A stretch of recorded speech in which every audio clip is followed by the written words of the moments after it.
आणि भगिनींनो, मी आज तुमच्यासाठी एक नवीन सुविचार व विचार घेऊन आलोय. तो सुविचार व विचार पूर्णतः ऐकावा. आवडल्यास लाईक करावा, शेअर करावा आणि माझ्या अनमोल विचार मंच या यूट्यूब चॅनलला व फेसबुक पेजला सबस्क्राईब सुद्धा करावा. बंधू आणि भगिनींनो, माणसाच्या जीवनात येणारी प्रत्येक गोष्ट काही काळासाठी येत असते, म्हणून जवळ असल्याचा गर्व करू नका. आणि काही वाईट गोष्ट घडली तर मात्र जीवनात तिचा पश्चाताप सुद्धा करू नका बांधवांनो.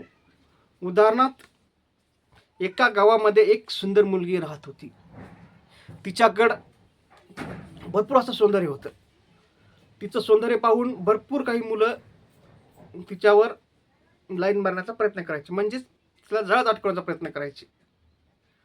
परंतु ती कोणाच्या जाळ्यात अटकत नसे. ती स्वतःचा अभ्यास आणि ती करत असे. अभ्यास आणि कॉलेज सर्व काही करत असे. तिच्या मागं भरपूर श्रीमंताचे याचे त्याचे सर्वच काही लागले होते. परंतु ती तिच्यासोबत शिकणाऱ्या एका गरीब मुलाच्या प्रेमात पडली. ती कशी पडली तर तो मुलगा सुद्धा हुशार होता आणि सुद्धा हुशार होती. दोघंही अभ्यास सोबत करायचे, हे करायचे आणि एकमेकांना नोट्स द्यायची. त्याच्यातून त्याची ओळख झाली, ओळखीतून त्याची मैत्री झाली आणि मैत्रीतून त्याचं प्रेम झालं आणि त्या प्रेमाची चर्चा ही पूर्ण मात्र मग त्याच्या दोघांच्याही गल्लीत झाली. कारण एकमेकाच्या घरी येणं जाणं याचं वाढलं होतं. मग या दोघांच्या गल्लीत चर्चा झाली. गल्लीतून घरापर्यंत गेली. घरापासून भावकीत गेली. नंतर मात्र याच्यात वादविवाद होऊ लागले, हे होऊ लागले. मग दोघांच्या घरचे एकमेकाला आवरू लागले जाण्यासाठी. परंतु ही आवरेना आणि तो आवरेना. तर हे आवरेना ते आवरेना. एकमेकाला भेटीगाठीच होऊ लागल्या, हे करू लागले. तर त्याचा परिणाम झाला पुढं भविष्यात त्या मुलीच्या घरच्यांनी याला मारल्यामुळं त्या मुलीच्या घरच्यावर केसेस झाल्या आणि बिनकामाचे तिचे जे शिकणारे भाऊ होते, चुलत्या काकाची मुलं आणि त्याचे सुद्धा या मुलीचे भाऊ सख्खे आणि चुलत्याचे चुलत भाऊ चुलते हे सर्व काही अटकले.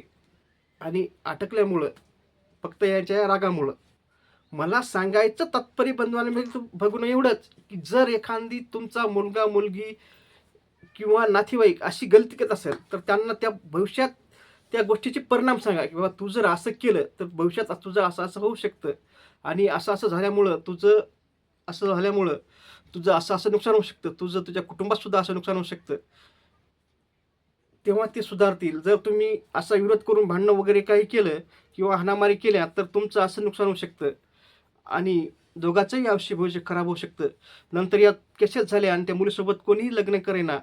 म्हणजे हे तर जेलात गेले, पण त्या मुलीचंही आयुष्य भविष्य खराब करून टाकलं आणि त्यांचं त्या सगळ्याच आयुष्य भविष्य खराब झालं. म्हणून मला पुन्हा एकदा तुम्हाला सर्वांना विनंती सांगायचं आहे तात्पर्य की जर एखादा तुमचा मुलगा मुलगी नातेवाईक पुतण्या किंवा पाहुणे कोणीही जर अशी गलती काही करत असेल तर त्यासाठी तुम्ही त्यांना समजावून सांगा त्याचे दुष्परिणाम काय आहेत.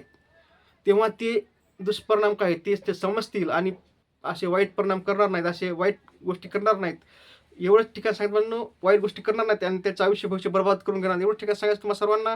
माझा व्हिडिओ आवडल्यास लाईक करा, शेअर करा आणि सबस्क्राईब करा. असं वाटतं तुमच्या कामाचं नाही तर तुमच्या मित्राच्या मैत्रिणीच्या नातेवाईकाच्या कोणाला रिकाम असेल त्यांना तो शेअर करा, त्यांना सुद्धा लाईक आणि सबस्क्राईब करायला सांगा. म्हणजे असेच चांगले व्हिडिओ तुमच्यापर्यंत आले त्यांच्यापर्यंत जातील आणि भविष्यात कुठं ना कुठं माझा व्हिडिओ तुमच्या आणि त्याच का पडेल. म्हणून तुम्हाला पुन्हा एकदा सर्वांना विनंती करतो की माझ्या अनमोल विचार मंच या यूट्यूब चॅनलला व फेसबुक पेजला सबस्क्राईब करावं. एवढं ठिकाण साहेबांनो, धन्यवाद पुढे ऐकल्याबद्दल.